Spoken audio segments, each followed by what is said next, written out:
E Neemias vai.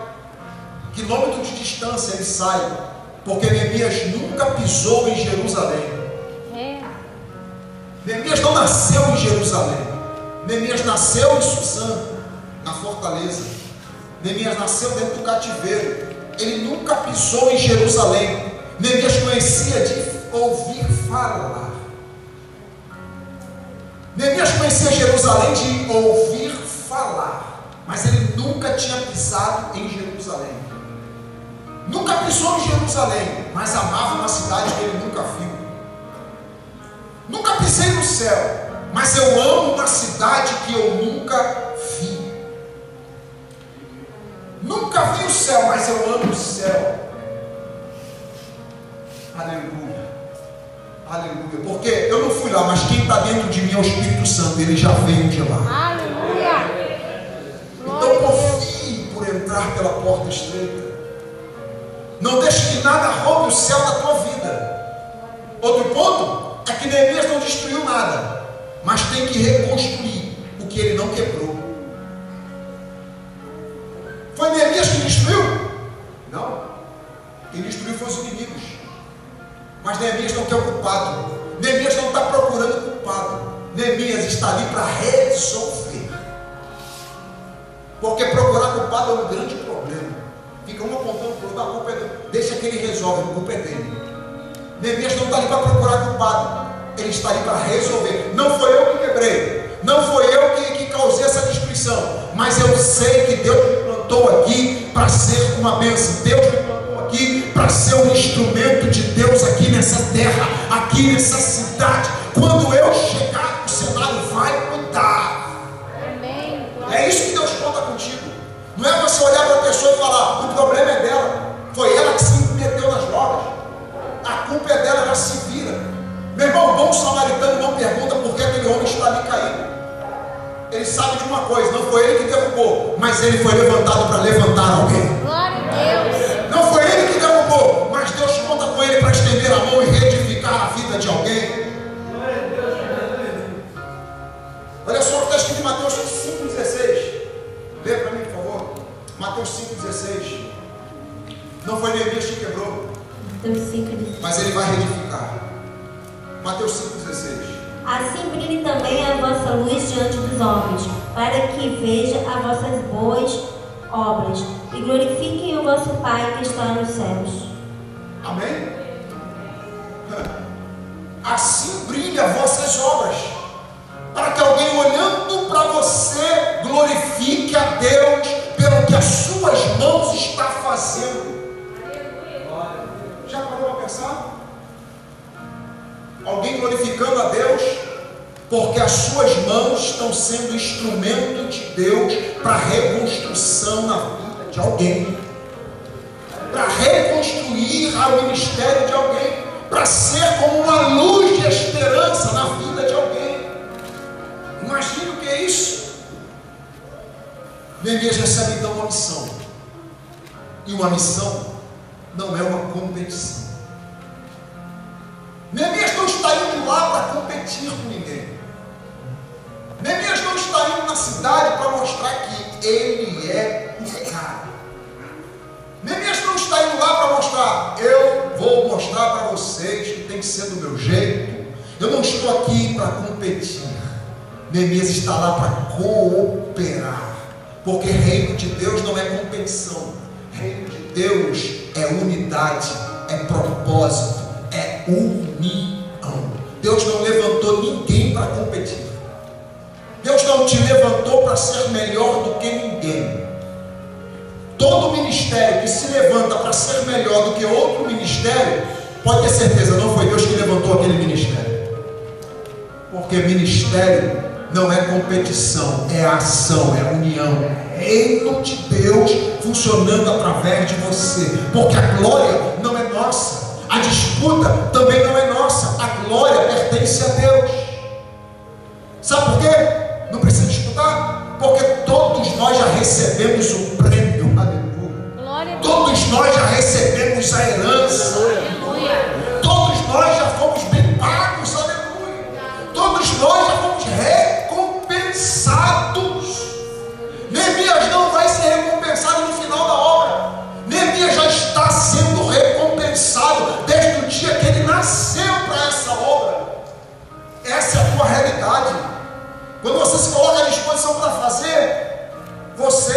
está sendo recompensado por Deus. A Bíblia diz que nem olhos viram, nem ouvidos ouviram o que Deus preparou para você, para mim, para aqueles que amam, para aqueles que não desistem. Então nós já fomos bem pagos para fazer aquilo que nós fomos chamados para fazer. Aleluia, aleluia. Ah, mas não foi eu que quebrei. Não tem problema. A gente não vai buscar porquê. A gente vai arregaçar as mangas e colocar a mão na obra para fazer na vida de alguém, ser bênção, instrumento na vida de alguém. Olha o que está escrito em Filipenses 1,15.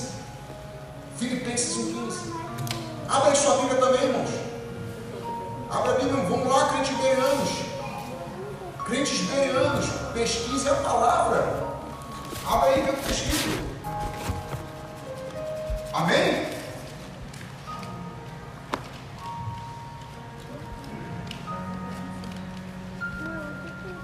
Filipenses 1,15. Alguns efetivamente proclamam a Cristo por inveja e porfia, e outros, porém, o fazem de boa vontade. Então qual é o propósito?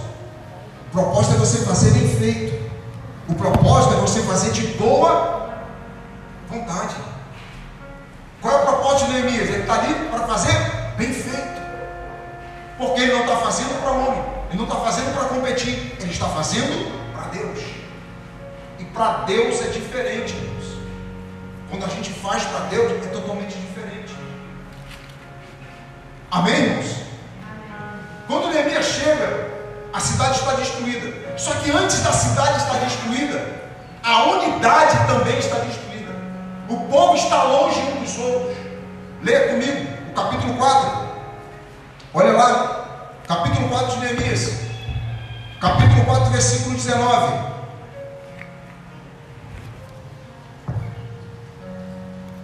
E disse eu aos nobres e aos magistrados e ao resto do povo: grande e extensa é a obra, e nós estamos apartados do muro, e longe um dos outros, e longe um dos outros, no lugar em que ouvi o som da buzina, ali vos ajuntareis, e o Senhor pelejará por nós. Irmãos, tem massa para mexer, tem tijolo para carregar, tem portas, tem madeira para cortar. Só que Neemias sabe que nenhum passo produtivo seria dado se ele não se unisse com o povo primeiro. O povo está assim, ó, um distante do outro. Isso aqui fala de unidade, de união na obra. O povo estava distante um do outro. Neemias chega e percebe, olha que visão. Ele fala: a gente não vai ter êxito se a gente não se unir. A gente não vai ter vitória se a gente não se unir. E sabe o que acontece? Às vezes o reino das trevas está unido, às vezes não, está unido. Jesus falou assim, ó: se demônio expulsa demônio, o reino das trevas está dividido. Então, muita atenção, porque a gente luta contra um adversário que está unido.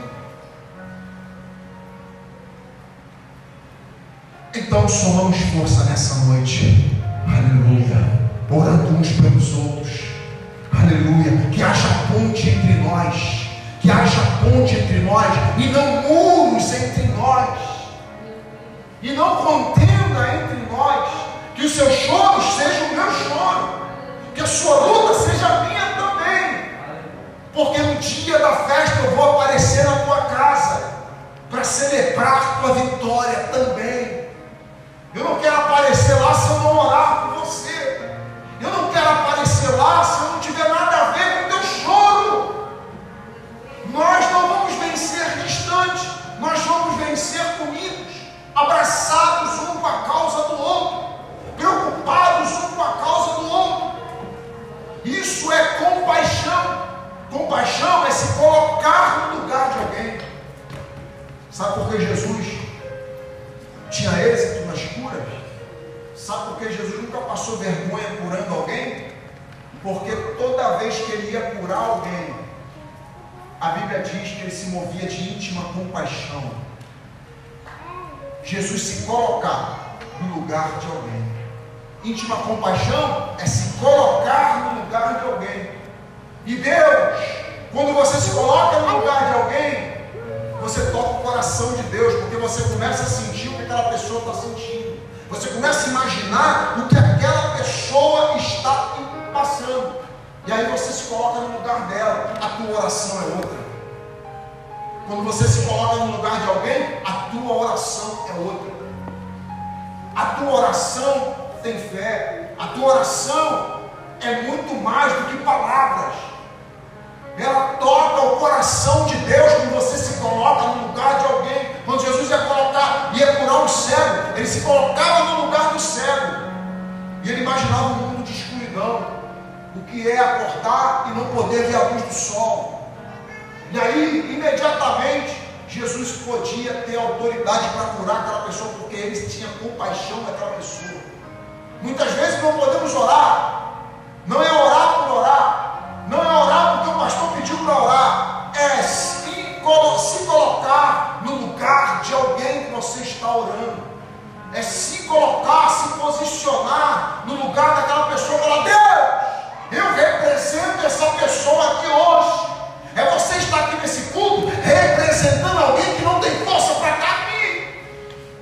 É você estar aqui, mas em nome de Jesus, orando por alguém que não tem força ou está passando por uma dificuldade terrível. Aleluia. Se a doença de alguém não mexe comigo, eu estou doente. Verdade. Se eu não tenho compaixão para se colocar no lugar de quem está sofrendo, eu estou com um grande problema dentro de mim. O meu cristianismo está com defeito, está desconfigurado. Se eu não tenho compaixão para me colocar no lugar do meu próximo, então eu preciso muito aprender a ser um discípulo de Jesus. Que essa realidade não seja sua, que essa realidade não seja nossa, que a gente venha construir pontes de unidade, pontes de oração, pontes de amor ao próximo um pelo outro. Aleluia. Aleluia. Neemias chega e fala: se a gente não se unir, a gente não vai vencer. Se a gente não se unir, a gente vai passar por tribulação. A gente não vai conseguir. Isso aqui é uma vitória da união. Isso aqui é uma vitória da unidade. Sabe por quê? Porque quando tiver completo, não adianta ninguém bater no peito e falar: foi eu que fiz. Quando tiver completo, não adianta nenhum. Alguém falar: pode botar só meu nome na faixa aí, porque foi eu que fiz. Não, aqui foi o grupo, aqui é a vitória do grupo. Aqui é a vitória da equipe. Aqui dentro a vitória é de todos. A luta é de todos, mas a vitória também é de todos. Aleluia. Neemias poderia ficar no conforto do palácio. Poderia, irmãos, ficar no conforto do palácio. Só que eu nunca estaria pregando sobre ele nessa noite. Ah, meu Deus. Você acha que a gente estaria falando de Neemias aqui se ele tivesse ficado no conforto do palácio? Jamais estaremos falando sobre ele. Jamais. Obrigado. Jamais estaremos falando sobre Neemias. Por quê? Porque o que te coloca na história é cumprir a missão que Deus colocou na sua. O que te dá notoriedade no reino é cumprir a missão que Deus colocou em suas mãos. Atos 20, 24. Olha só. O que te dá notoriedade. Procura na Bíblia. Abre a sua Bíblia. Abre a sua Bíblia. Vasculhe sua Bíblia. Pregação expositiva é assim, irmãos. Pregação expositiva. A gente vai expondo os textos para os irmãos e vocês vão conferindo.